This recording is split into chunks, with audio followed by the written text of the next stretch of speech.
Hello all, and welcome to another program under the Axis of Resistance initiative. As we promised earlier, today we are streaming our first panel, which will focus on the country where it all began, Iran. This panel will expose Iran's national security policy and the role of the Axis of Resistance plays within it. We are privileged to be joined by three esteemed panelists. Mr. Alan Eyre is a distinguished diplomatic fellow at the Middle East Institute and the founder and president of Eyre Analyst LLC. He's a veteran diplomat. He's retired from the United States Foreign Service in September 2023 after 40 years of service. Most of Mr. Eyre's government service related to MENA region with focus on Iran. He was the solo U.S. courier diplomat to be a core member of the U.S. nuclear negotiation team from 2010 to a start to 2015 joint comprehensive JCPOA agreement with Iran. He was also first U.S. diplomat to serve in the political section of the newly respawned U.S. Embassy Kabul in late 2001. In addition, he served as the director of Iran's regional presence office at the U.S. consulate in Dubai. His overseas tours include Nigeria, Syria, the UAE, in which he served twice, Azerbaijan, the United Kingdom, and the Jordan, where in his final tour he served as political counselor. His only Washington assignment was the director of the Office for the Middle East and Asia in Bureau of the Energy Resources. Our second panelist would be Dr. Sanam Vakil.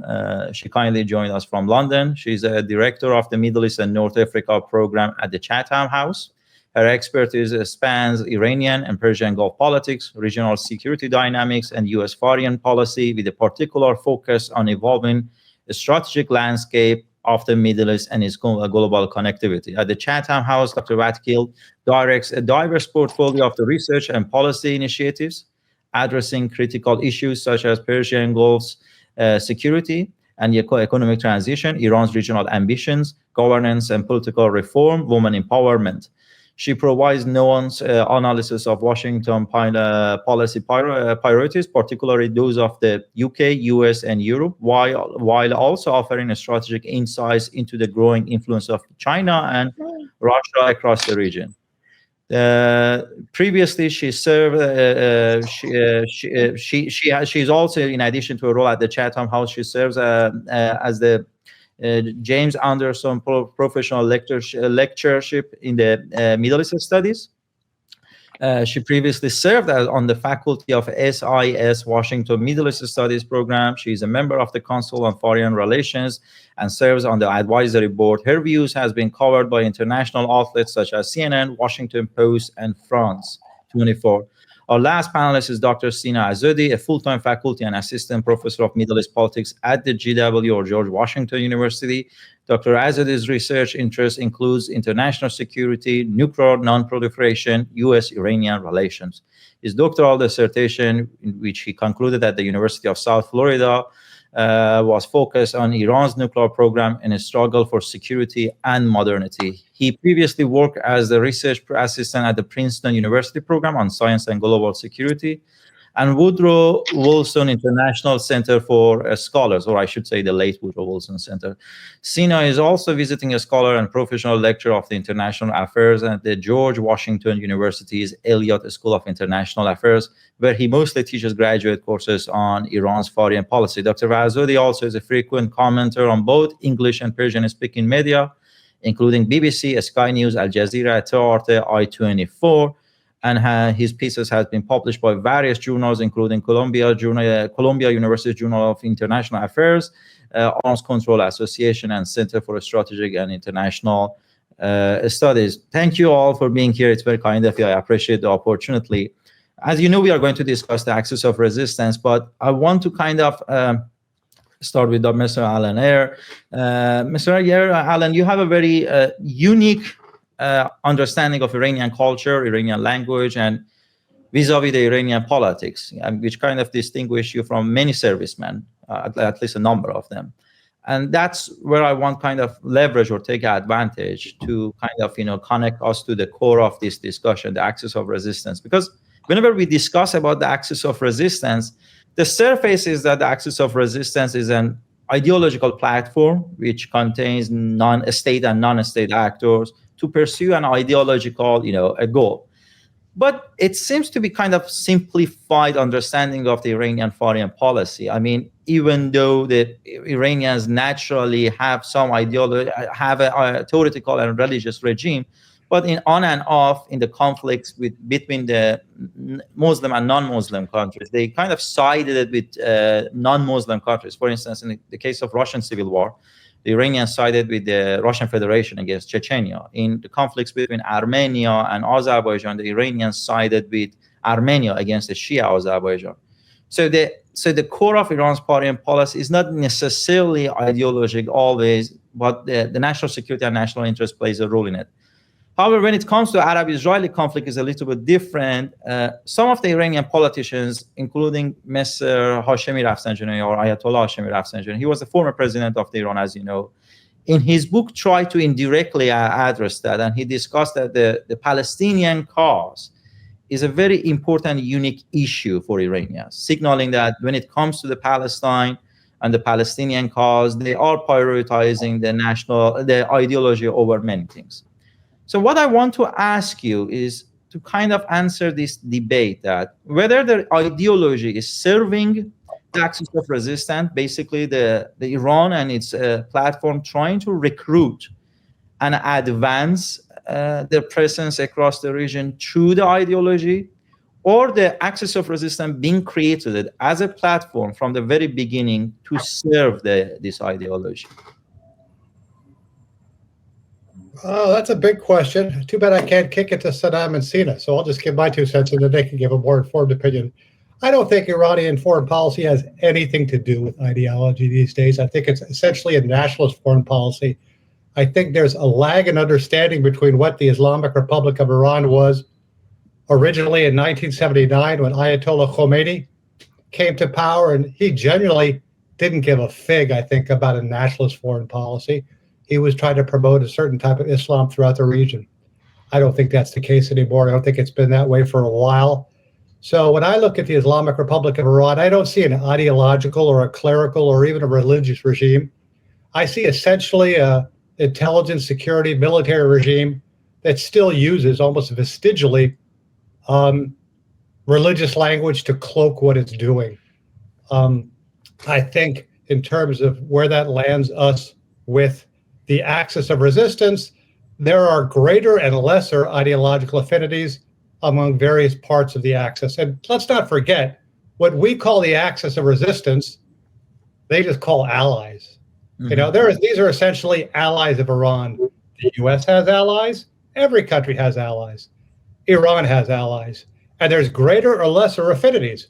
For example, if you look at Hezbollah, that's the longest and the strongest bilateral relationship with Iran.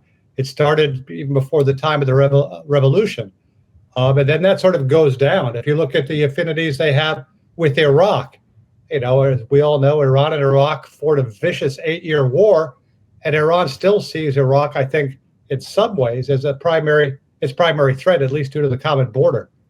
So ideological affinity there, some, but not as much as with Lebanon. Then you go to Hamas and even less. You have a marriage of convenience.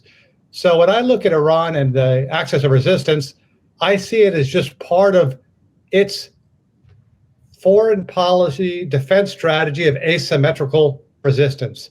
You know, the Shah wanted, the 5th largest army in the world or something like that. They can't do that anymore. They don't have the money. They don't have the know-how. They don't have the industrial base. So they have to have an asymmetrical response. Part of that is missiles. Part of that is a network of proxies that feeds on failed and failing states. There's an inverse correlation between how successful Iran is with its axis of resistance and how stable the country is. And in the Middle East, where there are a lot of countries that aren't doing that well, Iran is able to find greater purchase. The Palestinian cause, which is the flip side of its anti-Israeli stance, which again has been there since the revolution, is very convenient because it helps Iran align itself in an Arab population, in an Arab region. But on the whole, I think that the axis of resistance, which is now in tatters and will take time and money and resources to rebuild, was essentially a nationalistic response to Iran's perceived strategic weakness. You know, I remember when we first went into Afghanistan, obviously that's not the part of the of the axis of resistance. But in 2001, late 2001, we at the embassy were holding internal meetings, USAID, on what to do. And we've got PowerPoints and slides. And Iran was already out of the field distributing blankets, making alliances, giving people money. So they tend to put boots on the ground, and they tend to spend money, time, and where necessary, the votes force. So again, to sum up, I don't think it's ideological. I think Iran's got a nationalist foreign policy, and they try to use as many people as they can just to promulgate its forward defense. That's my initial take. Thank you. One follow-up question: when you say it's a response, the formation of the axis of resistance, advancing the axis of resistance, is a response to the threat that Iran perceives from the other actors, or is a response to Iran's regional ambitions and is Iranian way of projection of the power? Well, it's two sides of the same coin. I think Iran's strategic desire is to be a regional hegemon, and since the primary visceral strategic reality for Iran since the revolution is that they're in it alone. The Iran-Iraq war started. Everyone sided with Iraq. The U.S. cut off, obviously, its TO&E, its military supplies. And again, this is all personal. This is, Ayatollah Khamenei and all these people were still sort of in the dregs of the first generation of Iranian leadership. Their experience has always been they have no allies. They've got to do it themselves. This is why Khamenei talks about, resistance economy and doing it all ourselves and, not relying on others, because their lived experience since 1979 is that they have no permanent allies. So what they do is they just have all these marriages of convenience. They try to make friends where they can. They spread their net of influence as widely as possible, try to let 1,000 flowers bloom. And, sometimes it works out. I remember when they initially started aligning with the Houthis, I don't think they thought it would be as successful as it turned out to be. But when it did, they just flooded more money and assets and time into that. So, yeah, I think Iran wants to be the regional hegemon. That means negating Israeli influence and U.S. influence. And that's a tough thing to do. But that's always been their motivation. And that's why I say it's a nationalist foreign policy. I think the Islamic Republic of Iran has essentially the same foreign policy the Shah had, but they're doing it very differently. So they couldn't find allies. They decided to create their own allies. You rent allies, They're trying to rent allies. And that worked, for example, with Syria, all kidding aside, that worked from the beginning. Syria was their steadfast ally, from 1980 war until a couple of months ago. But that's been the best case scenario, or maybe Hezbollah. Anyway, I don't want to monopolize it. I'm eager to hear what my colleagues say. Thank you. I couldn't help noticing that Sana was in complete agreement with you. She was shaking her head. That's better than her going like this. Sana, Ms. Allen mentioned about Iran's natural desire or historical desire to appear as a regional hegemon, be it as in the Persian Gulf region or across the Middle East. And you work excessively on this matter, on Iran's regional policy. Later on, we will get to a couple of your pieces at the Chatham House. But I wanted to ask you that throughout the history of the formation of the axis of resistance, which relatively speaking is an old history and depends where you want to pen it. Some people say that it began with the Iraqis and the formation of the Sepah Ba'ath, which Iran recruited a good chunk of Iraqi Shias, and also the prisoner of the war, those of them who were Shia. Some people refer to the formation of the alliance with the Syria, and some people refer to, the funding step of the Hezbollah in 1981, 1982, when the Muhammad Rasulullah division went to the Lebanon through the Syria. Despite where it began, it's almost a 4-decade-long endeavor. What I was very much interested to ask is that how do you evaluate the axis of resistance and Iran's endeavor behind of it in pursuing their goal?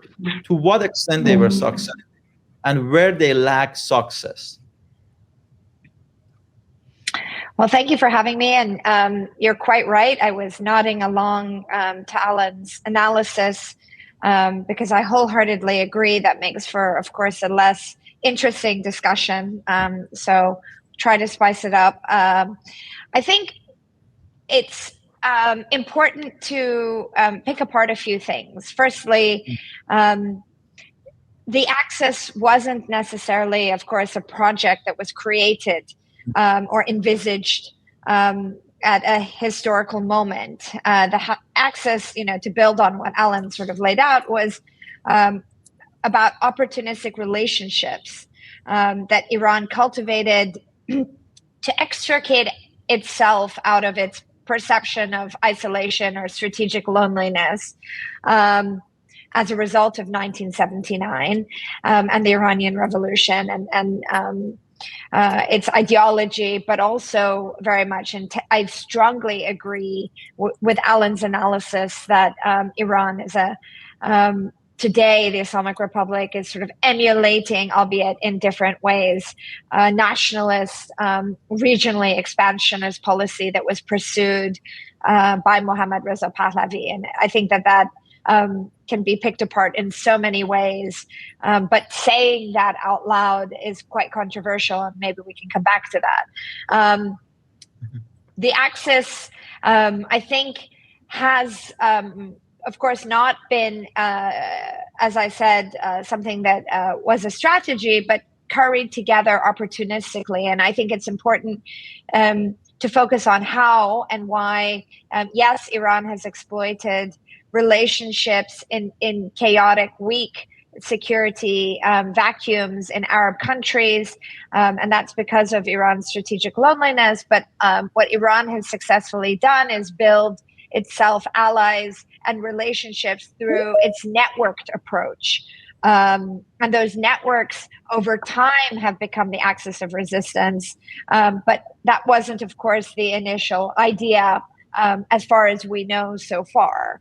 The axis was about providing Iran with strategic depth, pushing its perceived threats, that of the United States or Israel, far away from Iran's borders and closer to its perceived threats being, again, the United States and Israel in the region.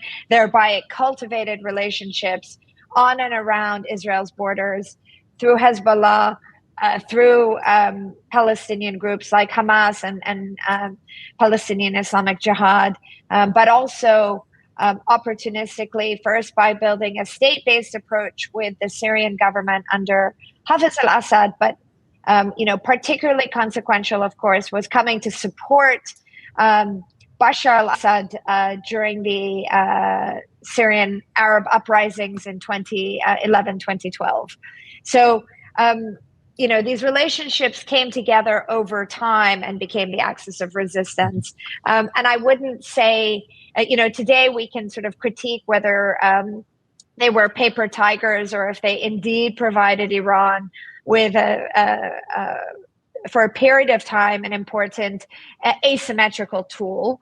But I think what's interesting about the axis of resistance, and I think this is what's important to examine as the axis has been built and fortified, the axis has adapted to shocks multiple times since it began to be formed. First, perhaps, in my sort of reading and analysis, through the relationship and cultivation of Hezbollah more formally as an organized entity, but beyond that, as Iran extended and created bottom-up networks in Syria, also in Iraq after the 2003 Iraq War, the axis hasn't been a sort of monolithic group all working together, and secondly, the axis has been adaptive to conditions in the region, has been adapted to conditions in each country.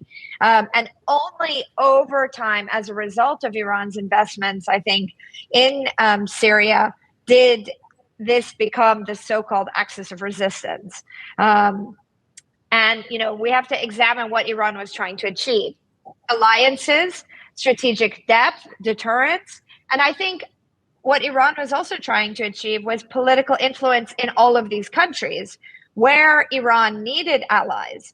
And so what's interesting about the Axis groups are that they're not just military actors, important, but not just military actors, that they then built themselves into political actors in each of the countries that they operate. So today, in all of the countries, whether these Axis members are up and down, aside from Syria, which for the time being is out of the equation since Bashar al-Assad is gone, Iran's partners still, while militarily degraded, remain political players. And so that's why I think that we have to be careful in assessing the strengths and weaknesses or the strategic gains or losses in zero-sum terms, because the Axis over the course of multiple decades has had moments of weakness or strength, depending on your vantage point. For example, the Hezbollah war between Lebanon and Israel,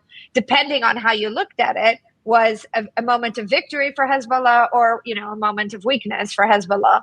But after 2006, the Axis adapted again.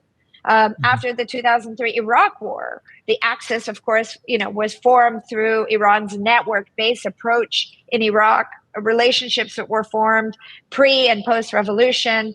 And so Iran has a particular way of organizing and bringing people together coercively, economically, and politically that I think is important to study and understand. And this is relevant today as we have witnessed the military degradation of the Axis, Hezbollah, Hamas, obviously in Syria, the situation is completely opaque, but let's not completely assume that they're not Axis players roaming around. And in Iraq, of course, there are forces that are part of the government and out of the government. What's interesting is to be able to think about how the Axis is going to adapt in this next phase, and I think we can pick that apart a bit more. I don't want to overspeak. But of course, the Axis adapted after Qasem Soleimani died as well, and I'm sure we'll talk about that. So I'll stop for now.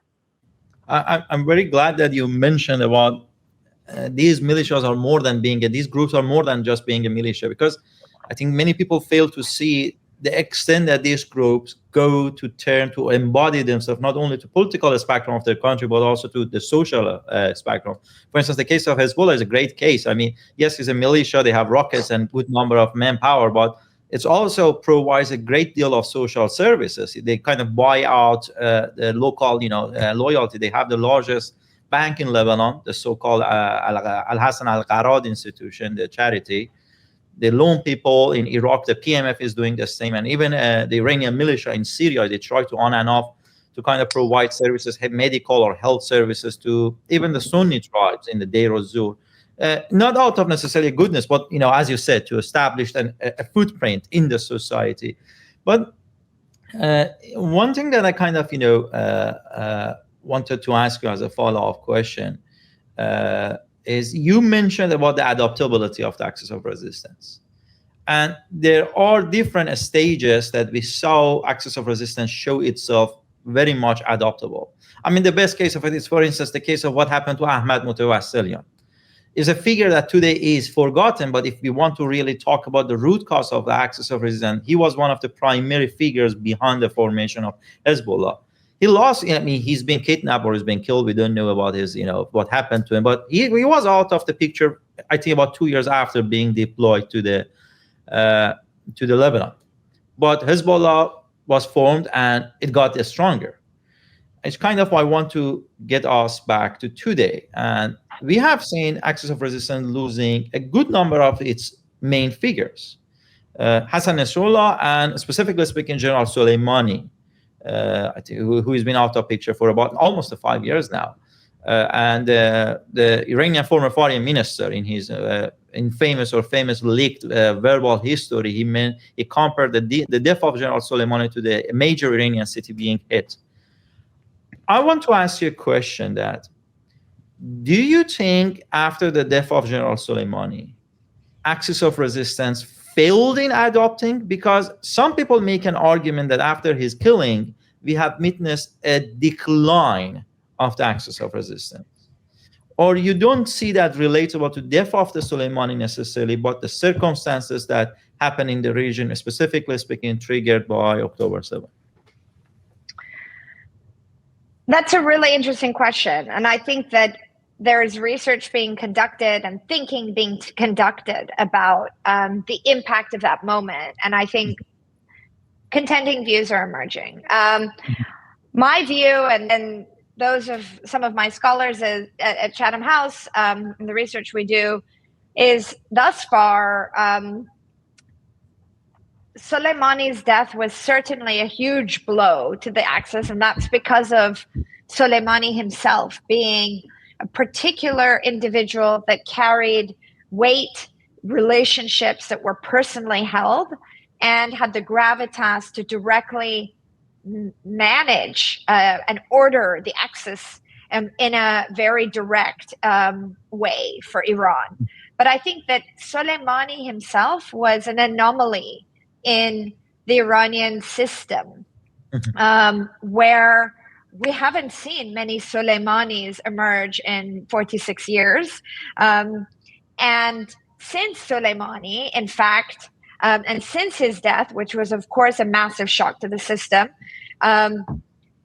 it, to my reading, looks like they took a different approach, a much more bureaucratic approach to managing the axis of resistance, which perhaps was deliberate because the Islamic Republic doesn't really promote too many personalities within the system besides the supreme leader and some of the elected figures that come and go.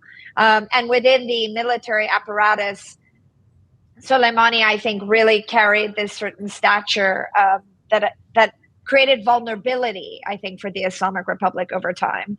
But secondly, I think spreading the risk in managing the relationships or diversifying the management of the relationships from Ismail Ghani to also other institutions that were involved in engagement in Iraq and in Lebanon led to a transition. And it's after Soleimani died, of course, that there was much more of an effort to diversify the bureaucratic day-to-day organization of the management, perhaps the transfer of some of that authority to Hassan Nasrallah, who became, I think, in my mind, a bit more of that symbolic, if not charismatic figure for the axis of resistance, whereas Ghani didn't have that same gravitas.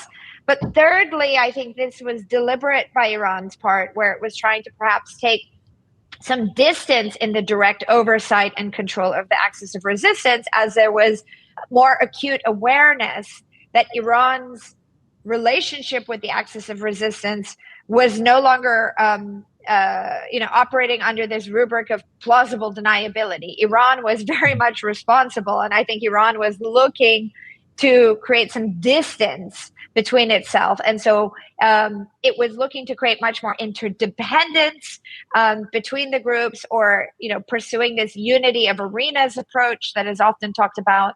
And so, this shift was certainly underway going into October 7th. This was very much an experiment and a very interesting trial for a number of disparate groups united by the concept of resistance, not by religious ideology, but resisting the US, resisting Israel in the region, to cooperate, to coordinate. But ultimately, obviously, we have seen their military weakness, but we've also seen the fact that the axis of resistance is relatively resilient.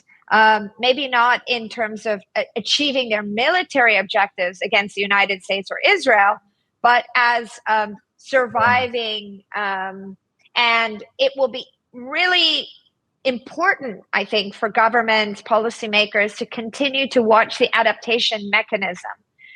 Because you can militarily degrade the axis of resistance, but you can't eliminate the ideas or the individuals in the axis of resistance. So how can this new landscape that has emerged in the Middle East since October 7th and Israel's posture against these groups be translated into opportunities to invest in each of these landscapes to create better outcomes? And I think that's what's important to watch. How can you create more inclusive political settlements so that the axis perhaps morphs into something else, a domestically invested political actor rather than a transnational actor. And that could be something that Iran itself is supportive of.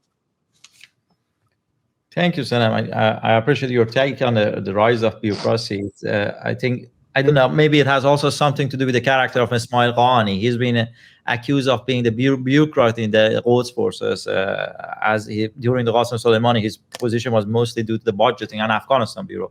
But speaking of the Soleimani, I want kind of go to the Sina. Sina, we talk a lot, and from what I understood from you, if there is one thing that can match or compete with your passion over the nuclear issue is Iran's military, the history of the Iran military, particularly Iran-Iraq war. You wrote a good piece at the Atlantic Council with Ali Dadbeh on the role that the Iranian Air Force played in the Iran war. And also I believe you published that you wrote a bio of the General Soleimani too.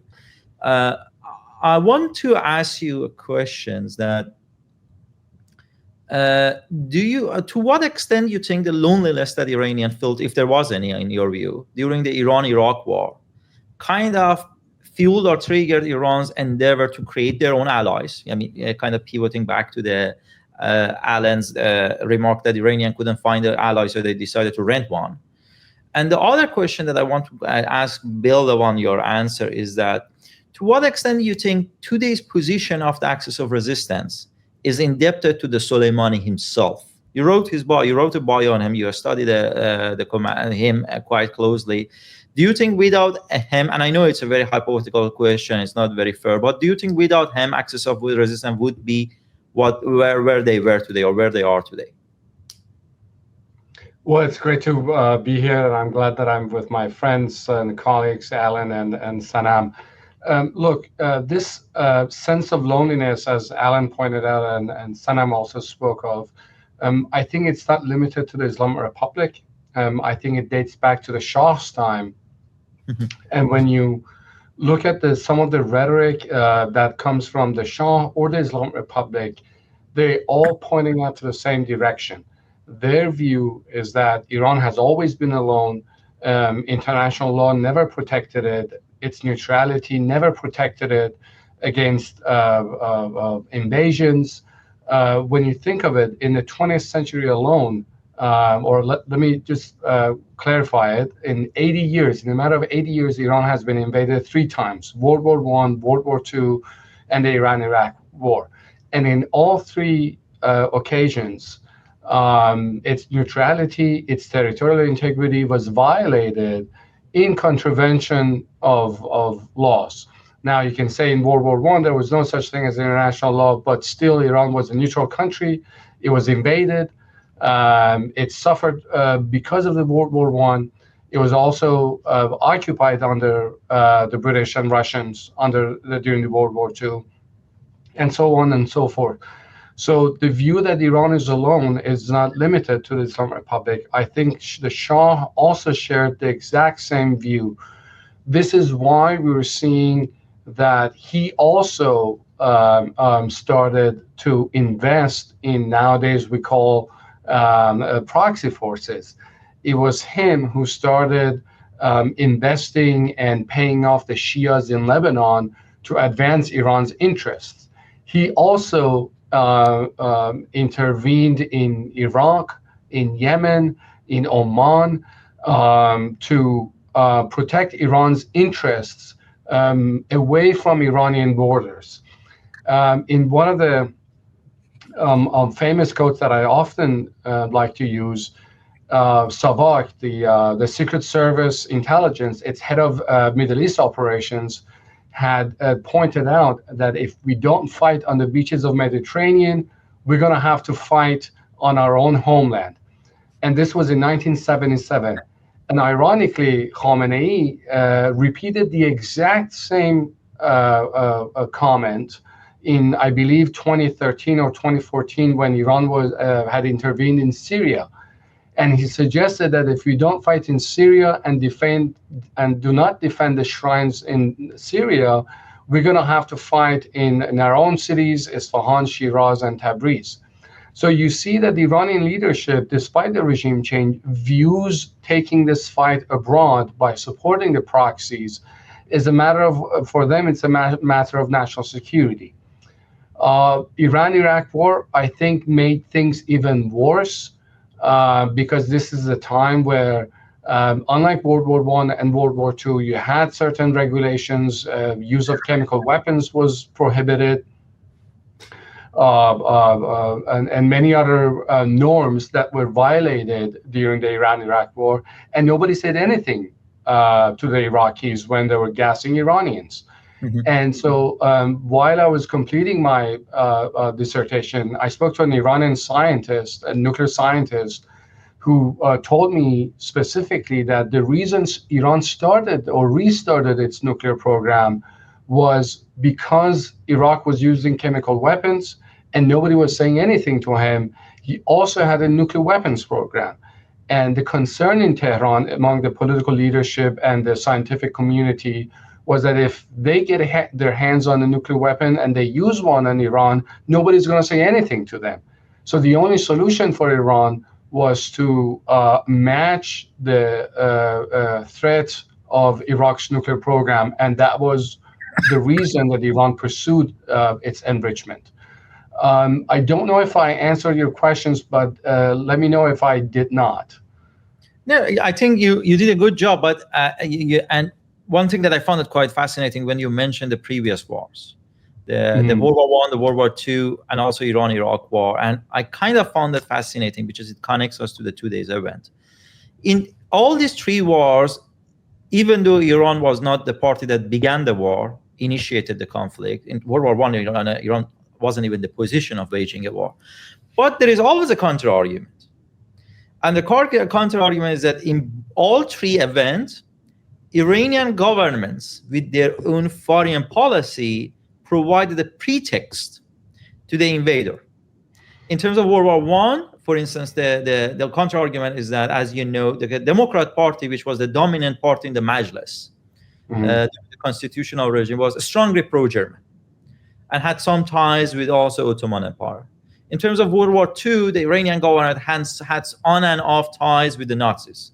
Although it's been quite, over-exaggerated in media, the Reza Pahlavi and Germany's relation, but Germans had relatively a growing presence in Iran Railroad, and other sector of Iran's industry. In Iran-Iraq war, what Saddam used as a pretext was Ayatollah Khomeini's publicly calling for overthrow of Ba'ath regime. And now why I'm reviewing the history is because I want to take it back to today's event. You mentioned three wars, Iran was in it, and Iran wasn't a party of it, but the counter-argument is that Iran wasn't the initiator, but the counter-argument is that Iran's foreign policy triggered it. Do you think today Iran's foreign policy, siding with the Hezbollah, its relations with the PMF, which it seems United States also is moving toward the direction to take an action against them, its relations with the Houthis, can cause another war or bring the flame of another war into Iran's territory? Well, in international politics, anything can happen. But I would take issue with the notion that Iran's foreign policy had to do something with its invasion during World War I or World War II, because Iran was not a party to the conflict. It was simply invaded because its military power could not deter foreign invasions. And ironically, the Shah specifically points out to these two events for justifying Iran's military buildup. In 1976, he said that the reason we are choosing or we're joining alliances is that in the past, we thought that our neutrality could protect us, but the great powers taught us the true meaning of neutrality. And then he said, this time around, and he says we were invaded and occupied twice. And he says there won't be a third time because it's going to be over our dead bodies. And this is his justification, as I said, for the military buildup. But again, I don't think it was Iran's foreign policy If a state thinks, from my perspective, great powers do as they please. In the case of Iraq's invasion of Iran, I think Saddam saw an opportunity to kind of mend the humiliation that he had to go through when he was forced to sign the Algiers Accord of 1975. So it was not really Iran's interference, because that didn't justify an outright invasion. So your argument is that it wasn't actually the foreign policy that brought the war into the Iran. It actually was the weakness of the Iranian capability or lack of capability to project power. Absolutely, and this is why I think this is why in the past 20 years or so, despite all the repeated threats of war, the Israelis have not taken an actual military action, a large-scale war against Iran, because they fear of the consequences. I'm quite certain that if they were sure, or they were certain that Iran could not respond, I'm sure they've already had attempted to take out the Iranian nuclear program. I'm very glad that we talk about we are bringing both nuclear program and the possibility of future war. Not that I'm glad for the possibility of the future war, but I'm glad that we are bringing the concept into the conversation, because it actually kind of eases my job to pivot to something also is happening in parallel the axis of what is happening to axis of resistance and the ongoing Iranian and American nuclear negotiations, which one I might say that it's not really quite de-associated with Iran's foreign policy, what is happening to the negotiation. And I kind of want to get back to you, to Alan. You've been a veteran diplomat, and you've been active in the negotiation during President Obama's administration with Iranian. The talk in Tehran, there is a debate in Tehran. There are many debates in Tehran over the nuclear negotiation. One of the debates which kind of ties the axis of resistance to the new nuclear program is that axis of resistance is in the state that it's one of the most vulnerable states that it's been in decades, given to what happened to Assad's regimes and the Lebanon events in Lebanon between Hezbollah and Israel. So one group make an argument that today is not the best time to compromise, to make a negotiation with the Americans, because it would signal further weakness, mostly hardcore fundamentalists, which doesn't seem to be the majority, or they don't seem to have Ayatollah Khamenei's ears right now, at least. That's the way that I understand. The other group is making an argument that if there is a time for compromise, if the survival of the regime is the top priority, or as Ayatollah Khomeini stated, is the mandate of all mandates, the time is today. From your point of view as a veteran diplomat, to what extent the U.S. diplomats are taking into account today's vulnerability of the axis of resistance in their own negotiation with Americans? To what extent it is making an impact on the demands that they have and the way that they are, pursuing the policy with the negotiation with the Iranians? Excuse me. I think to the extent that there's systematic strategic thought that goes into our formulation of an optimal Iran policy, and that's another discussion, or maybe a discussion later, I think that people now have come up with this slogan that as a result of the regional events since October 7th, Iran is unusually weak for two reasons. Because the axis of resistance has been dealt a very deadly blow. A lot of people have been killed. A lot of, we all know what's happened. And two, the Iranian economy is so horribly underperforming. So it's become axiomatic in U.S. policy circles that Iran is, I've heard people say, the weakest it's been since the revolution, which is ridiculous because it was pretty weak during the Iran-Iraq War, which is why Ayatollah Khomeini said he had to drink the Jam-e-Zat, the cup of poison, and accept a ceasefire in 1988. In many ways, we're in an analogous situation now. Ayatollah Khomeini certainly doesn't want to compromise, because the way he sees things, compromise past a certain point brings regime collapse. He saw the USSR compromise, it collapsed.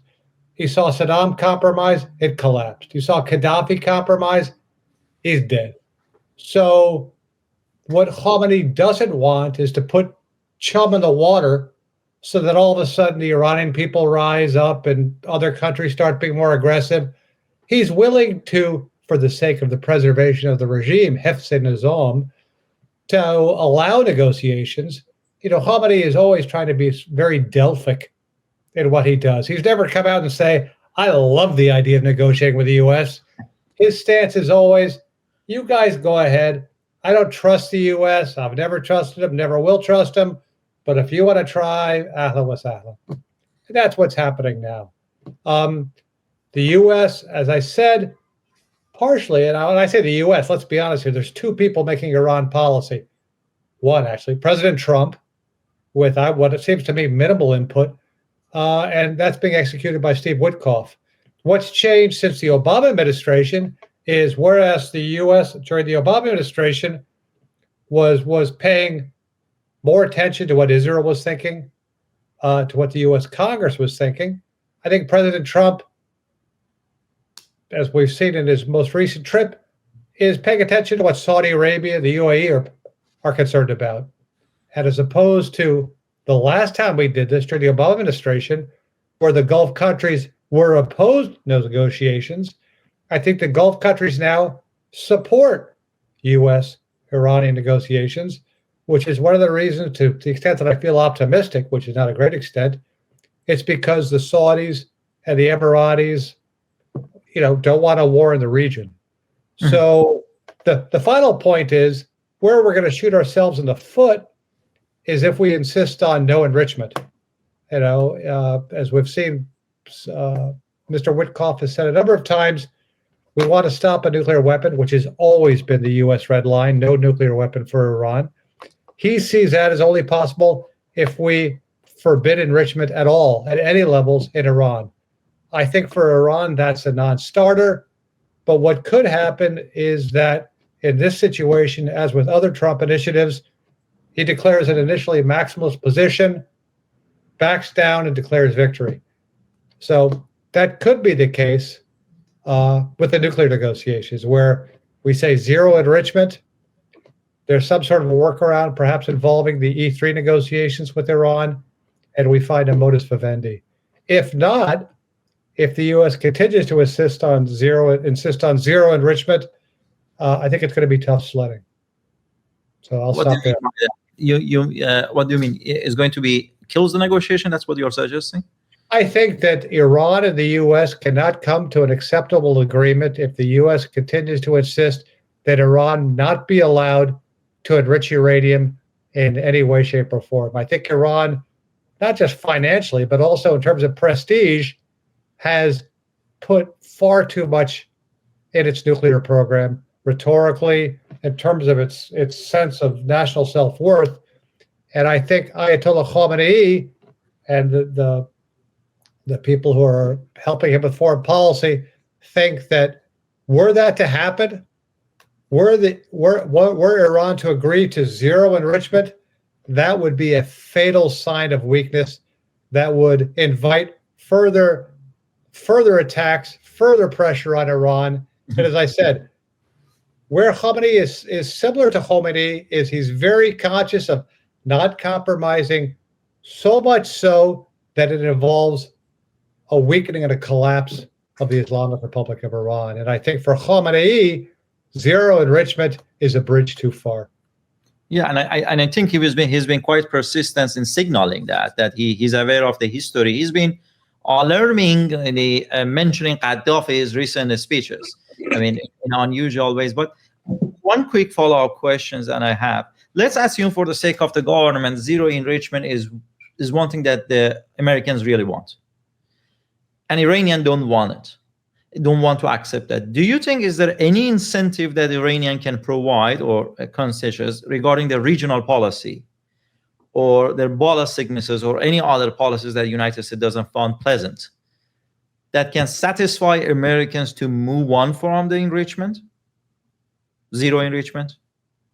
I mean, yeah, by definition, if Iran changes its essential nature, gives up its foreign policy, accepts Catholicism and, whatever, it becomes a 51st state. But let's be realistic.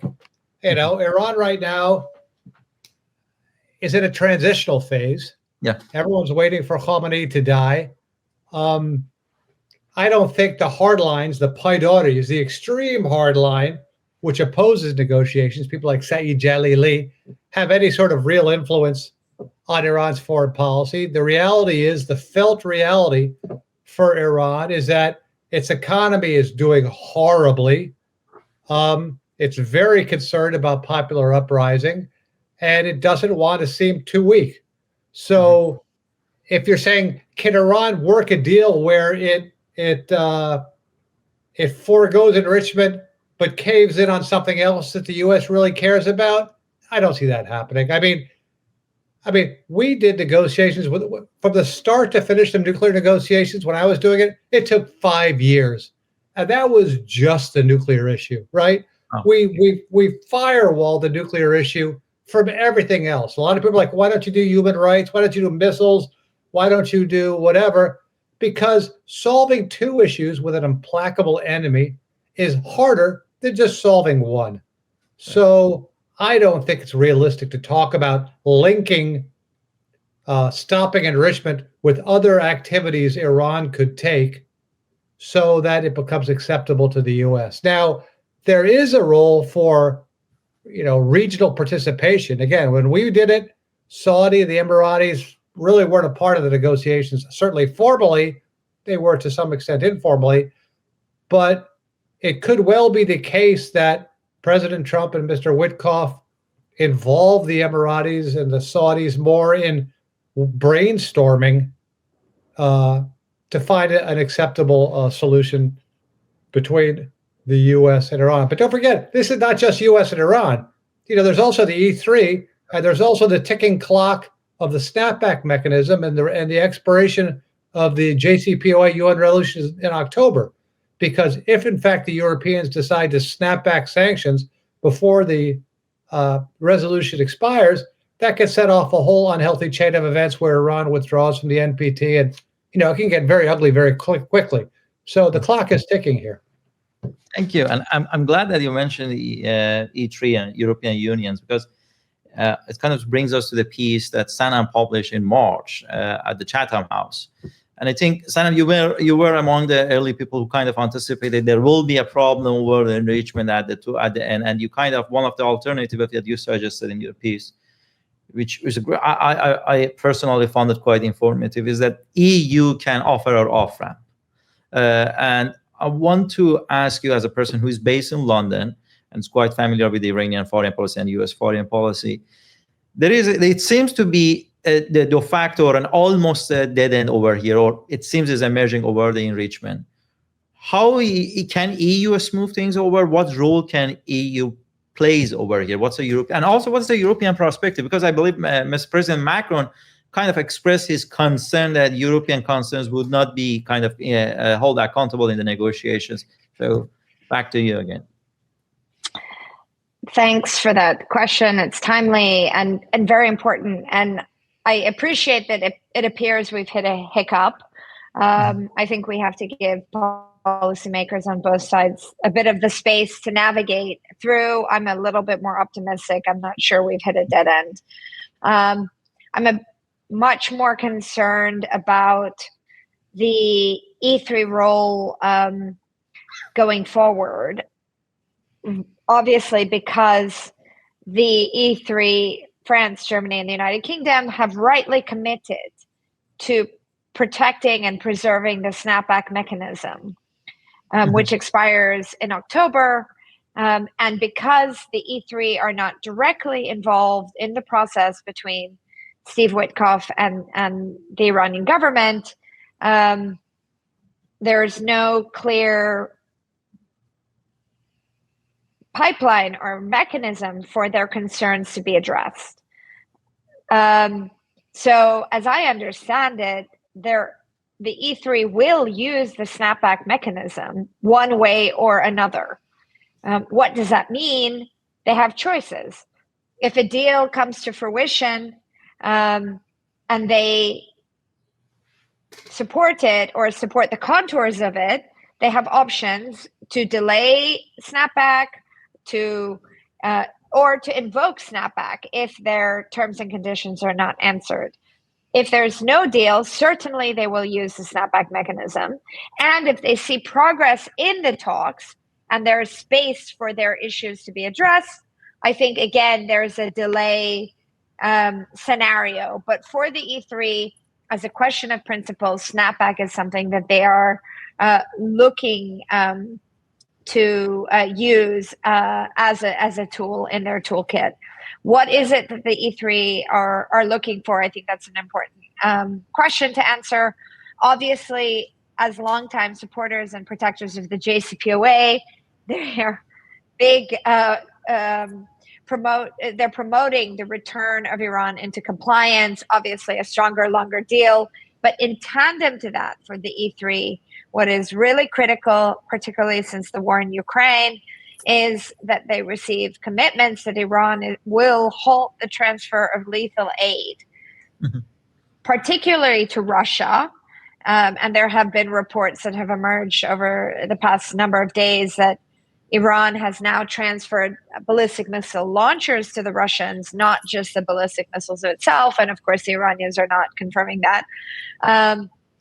So that is at the forefront of their concerns. But of course, second to that, this issue of Iranian proliferation needs to be addressed one way or another to have E3 buy-in. I think, this is what's problematic. We have a number of tracks where the US and Iran are talking. There's no real clear involvement of the E3, if not the EU. But of course, both of those groups have the potential to inflict damage or, of course, inject support into these talks. And so, this is certainly a spoiler effect that both Washington and Tehran have to mitigate. And in the landscape of maybe less engagement between Washington and its European counterparts, or a deprioritization of this issue with Iran, this is a dangerous point of contention that we should be watching. And in fact, the deadlines for snapback, while formally on the books are October 18th of this year, are actually sooner, because Russia takes control of the UN Security Council in the fall. And so the EU process has to begin much earlier. And so again, here the timelines are constrained. I'm very glad that you mentioned the snapback. I kind of want to discuss a piece that's been recently published by the Kayhan newspaper. We all know the position of the Kayhan newspaper. If there was an award to be a radical journalist, they would definitely get it back to back. But I still want to mention, because they have influence, the chief editor is one of the advisors of the Ayatollah Khamenei, Mr. Shariat Madari. In the piece that they published, they make an argument that if the Snapchat is to be implemented against the Iranians and knows the agreement, while it makes a negative impact on Iran, it might trigger an economic backlash in Iran. But it's also a double-edged sword for the Europe and United States. And the argument that has been made in the piece is that, so what's next? If you have used this leverage, after that, in the negotiation, you would know that the only tool you have next to use is decisive military actions. And that would adjust the American and the European expectation to the extent that now they have to make more compromise. You're an expert of matter, and I want you to kind of evaluate or judge the argument that the Kayhan newspaper made. And sorry to put in that in the position. No, it's fine. I think it's of course, interesting and provocative analysis of the position. I see it certainly as a very Iranian or Islamic Republic analytical framework for the position that they have found themselves in. which from their perspective is perpetually defensive. But in reality, in Europe and in the UK, there is a lot of exhaustion from this sort of shifting analytical prisms that Iran applies to situations of its own making. Certainly, yes, the United States withdrew from the JCPOA, and thereby, over time, Iran has exacerbated its program. But there are a whole host of other issues here where Iran has to assume a degree of responsibility. The support of Russia in the war in Ukraine is seen as a security challenge for Europe. Secondly, of course, the ongoing cases of nationals and dual nationals that continue to be held without legal basis by the Iranian government, despite the fact that the Iranian government sees them as legally justified, remains haunting in the bilateral and multilateral dynamic. Thirdly, there is an ongoing issue of state threats, where here in the UK, most recently, there have been a number of arrests of individuals accused of harming and engaging in activities on behalf of the Islamic Republic abroad. And so it is the laundry list of issues. It's not about solely the nuclear issue anymore. And I think that sometimes what I think Iranian individuals, policymakers, and analysts of influence in Iran fail to understand is outside of Iran, Iran is perceived as a problematic actor, not a partisan, collaborative state. And you can, move the pieces on the chessboard around however you want. Everyone wants to stop a nuclear the program. Everyone would like to arrive at a better arrangement with Iran, but the onus also sits in Tehran with key individuals and key thinkers and key policymakers. This isn't about Iranian injustice. There's actually a case for Iranian ownership of its policy decisions that needs to be assessed a little in Tehran. And I think that is a consequence of 46 years of a defensive orientation, a paranoid elite that is focused on regime security and stability. There are many reasons for it, but the lack of engagement with the international community in a sustained way means that there's not a complete awareness of how Iran is perceived. And on top of that, a willingness to change the behavior, obviously. Thank you, Sana. And it's kind of your discussion of Iranian operational code, their mindset and mentality. It kind of brings me to Sina. We talk about the Iranian needs to take an ownership, but I also want to talk about the extent of the Iranians' willingness to compromise. You are currently writing a book on the matter, on Iran's nuclear program. What I wanted to ask you, well, Sanam kindly covered what Europe wants. Alan mentioned about the Americans' way of pursuing the negotiation. I want to ask you what Iranian want, what Iranian don't want, what are they willing to give up, and what they will not give up. What I hope you found these questions, clear. If you want me to elaborate on that, let me know.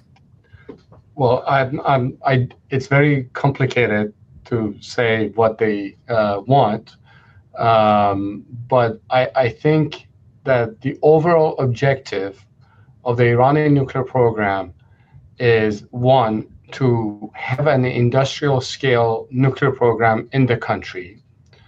Now, whether it is for alternative sources of energy, perhaps, it also has to do with the symbolism of nuclear programs, which distinguishes Iran from the rest of the region. This is the plan that the Shah had.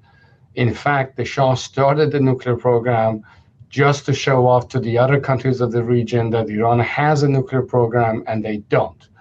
And it still holds true. Iranians are very proud of, as Alan pointed out, Iran is a very nationalistic country. They're very proud of their nuclear achievements. Khamenei has compared it to the nationalization of oil and the Mossadegh episode.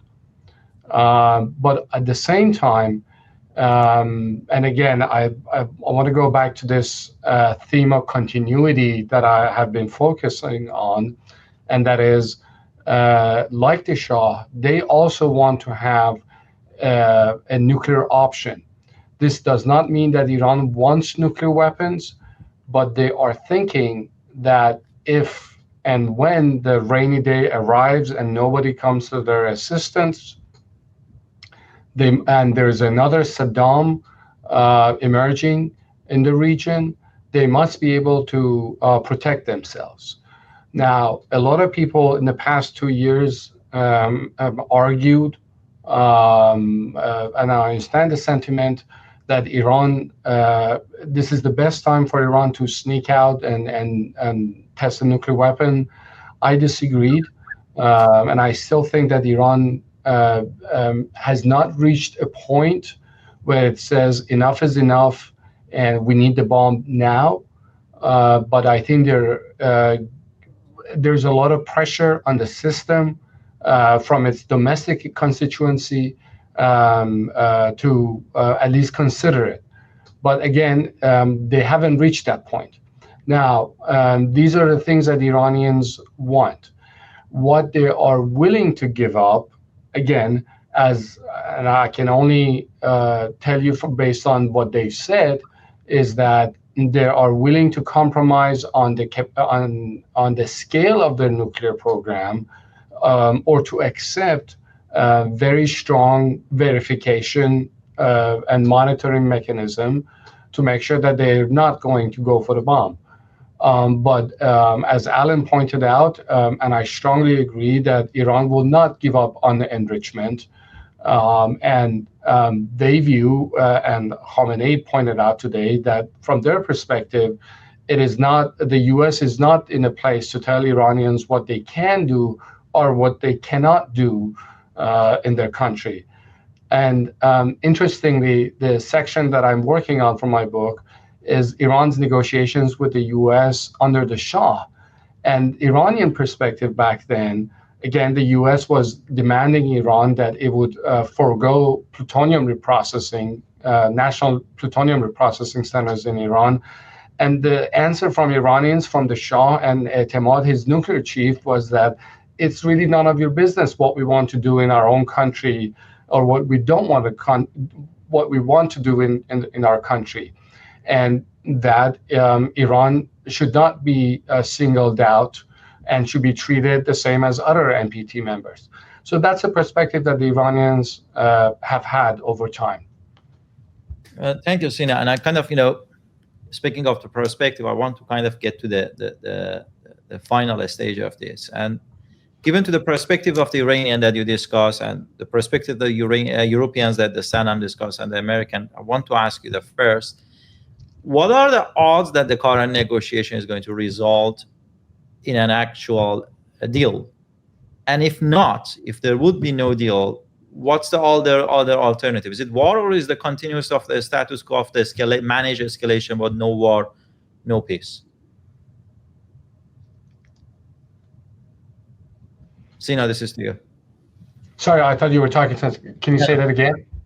So the question that I have, you discussed about the perspective of Iranian, Sanam covered the European part, and Alan briefly mentioned, not briefly, elaborately mentioned the American ones, which brings us to the final stage.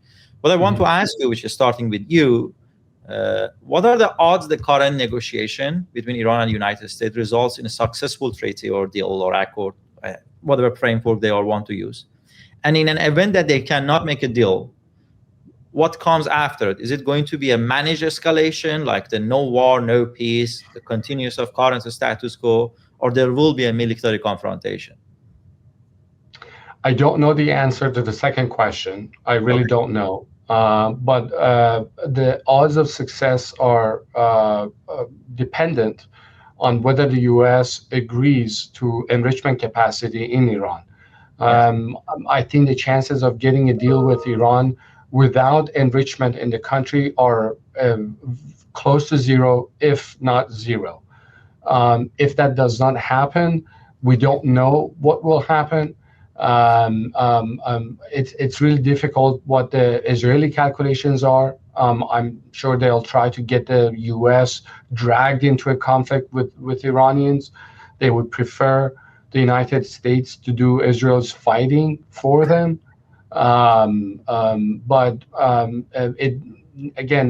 It's very complicated.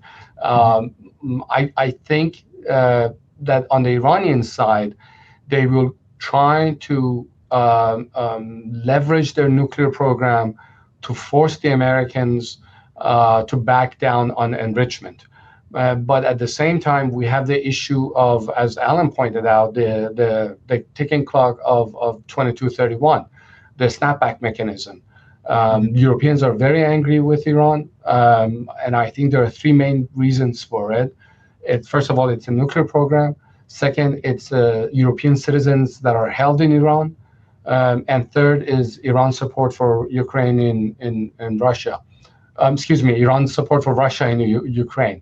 There's a very likelihood that they will trigger the snapback mechanism, and Sanam already pointed out during summertime.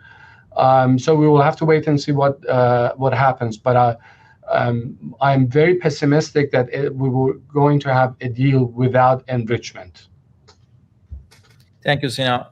Alan, you win the team in PASS, and you have an understanding of the current team. What are the chances of the success?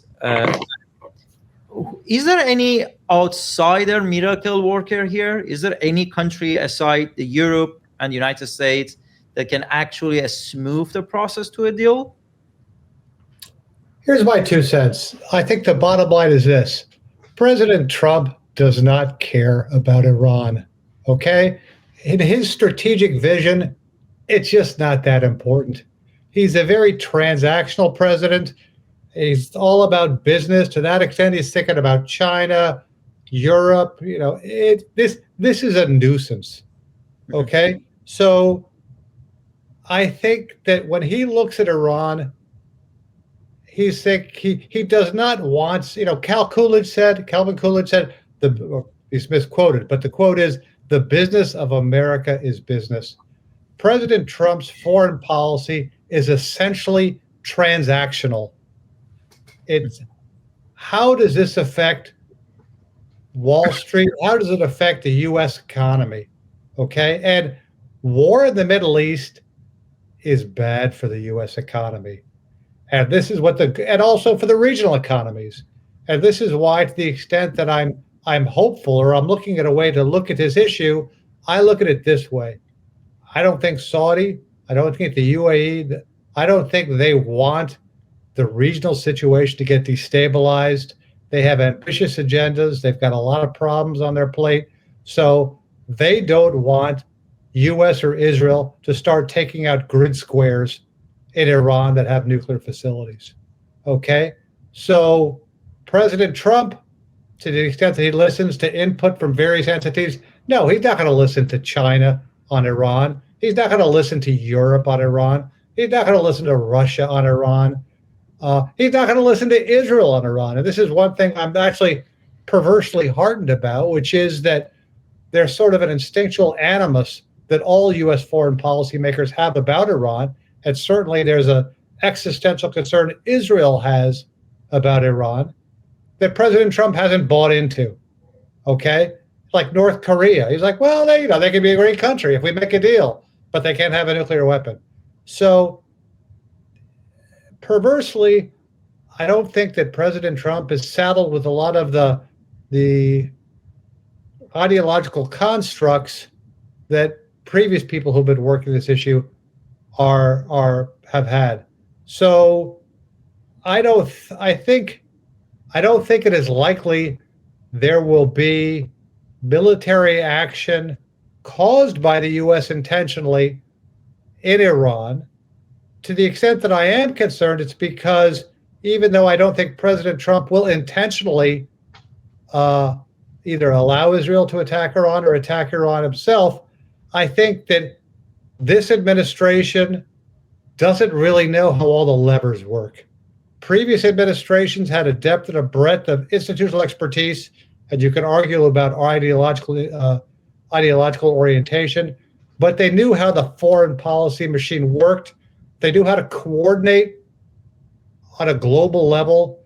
I don't think this administration is as good at that.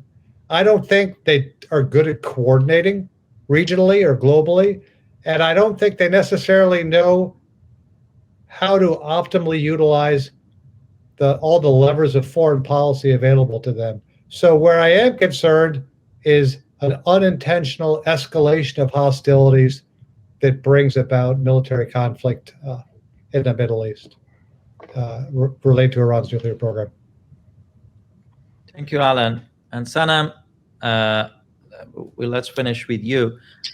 What do you think? I hate asking people anticipating future, but it kind of are in that business. So where are we heading? I mean, where is it? So I will say, I'll caveat this with the fact that we're in the analysis business. We're not in the prediction business. We can provide scenarios, as Sina and Alan have done. We're not really good at being soothsayers or astrologers as to what's to come. Certainly the risks are there, and I think they've been already quite well elaborated. A military strike is certainly on the cards if things continue to downward spiral. I do tend to think that despite Iran not being high on the Trump administration agenda, I do think that the Iran file is one of the areas where President Trump sees a potential for a deal. Maybe not a substantive technical deal, but a principle-based deal. So I think that there is scope for a principle-based or agreement between Tehran and Washington that would reestablish a lot of the similar commitments made under the JCPOA, with technical details to be ironed out later. Mm-hmm. If that isn't achieved, obviously the risks of a military strike are certainly there, but the conditions in the region with dynamics across the Middle East, with Arab states making it very clear, I think alongside Turkey, that they would not support a strike on Iran, are important to consider, alongside the president's own reluctance to engage in military conflicts, and of course, Israel's isolation in the context of the ongoing war in Gaza. So certainly serious risks on the horizon, but there is an escalation ladder mm-hmm. that we will see play out. And over the course of that ladder, there will be many opportunities for all sides to climb down before we get to that dangerous point. So it's certainly important year, a critical moment for Iran itself, but an unsurprising moment of conflict. This was always going to be inevitable. 2025 was going to always be a pressure year on Iran and its nuclear program. Thank you. I appreciate you. And with that, we wrap up our first panel on the Axis of Resistance Initiative. I would like to extend my sincere thanks to our esteemed panelists, Alan, Sanam, and Sina, and also to you, to our audience. Since you have been kind enough to support our program so far, I would like to take this opportunity to invite you to tune in for our next panel at the end of June, where we will be discussing the operation of the Axis of Resistance in Iraq. We hope to see you then, and thank you.